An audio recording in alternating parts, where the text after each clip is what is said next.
Shortly after 8 p.m. Friday night, an F3 tornado dropped from the sky, damaging 163 Paulding homes and doing close to $10 million in property damage. While no injuries were reported, the event brought the community together to render mutual aid. County leaders held a press conference Monday, March 5th to update the community. Here is a portion of that press conference. The chairman and I met this morning with various department heads to discuss the cleanup. What you see out here today are crews from the Department of Transportation, the Parks and Rec Department, and we even have crews from the water system working today on cleanup. What part of the county is this the hardest hit part of the county, you think, in terms of damage? Yeah, in terms of widespread damage, this is the worst of it. There were actually 10 areas that were hit. The tornado came in a straight line from the southwest part of the county, and it moved in a northeasterly direction to the north side of the city of Dallas. There were 10 different residential areas hit in addition to the airport. There was a couple of statistics for you. Our best estimate now is about 163 homes sustained some form of damage. There are 14 of them that we considered major total losses, 57 of them with moderate structural damage, and the balance of them, 92 of them, some form of minor damage. As you look at this,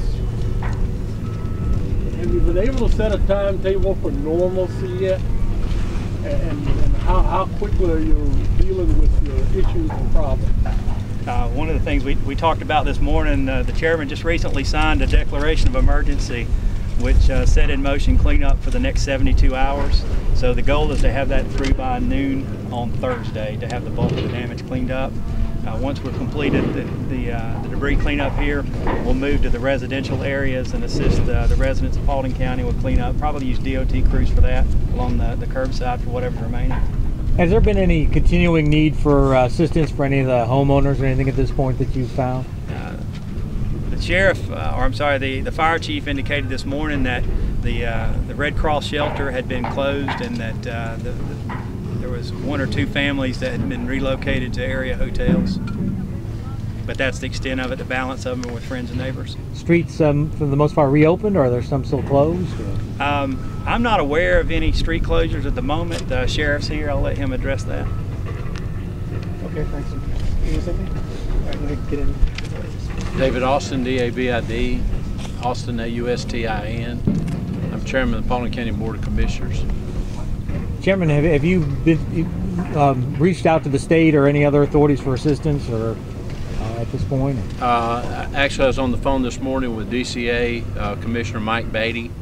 That there is an organization within DCA that can offer some help, so we're looking at that. GEMA was out on Saturday. It doesn't look as if that we will be able to have any aid from them at this point. Most of it is private insurance. And you mentioned the declaration of emergency. Can you describe your thought process behind that and what it actually means? It allows us to maybe close some loopholes that you'd otherwise have to go through in patrolling and easements and those type of things to get to the airport, and allows us to move a little quicker to get things done. Most of what we're looking at now is trying to coordinate the volunteer effort. It's been huge. It's a great community to live in and see people come forward.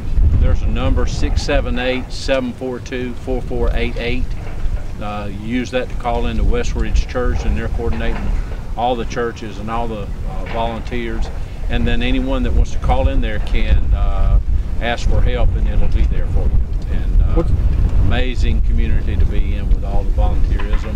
And department heads were great to work with this weekend, and response was amazing. What's that number again? 678-742-4488.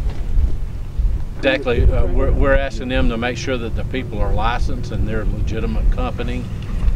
We did have a group that came in from Gwinnett County, said they were with a church, and we found out they weren't, and they were immediately escorted out by the Sheriff's Department. So we're keeping an eye on those type of things. A little bit more. They just came in and they weren't looting, but they were looking for metal scrappers, those type of things. And once they were on private property picking up metal. They were asked to show their ID, and then they were asked to leave.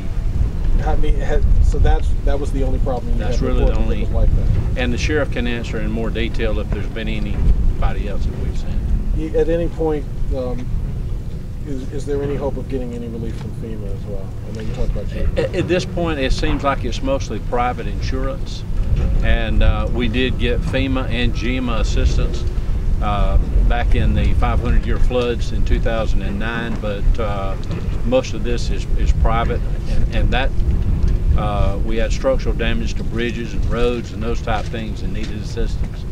Out here it's mostly confined to Poole Elementary, the airport, Wayside Church, and then private home. Have there been any injuries come forth since the last time we talked? I know there were none before. No major injuries, which is amazing. I was telling somebody, we have a pastor here in our county, Thomas Cole.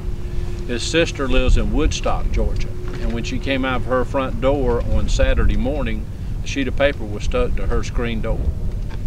And the sheet of paper came from Blake Swafford's office, and it was a rain type report.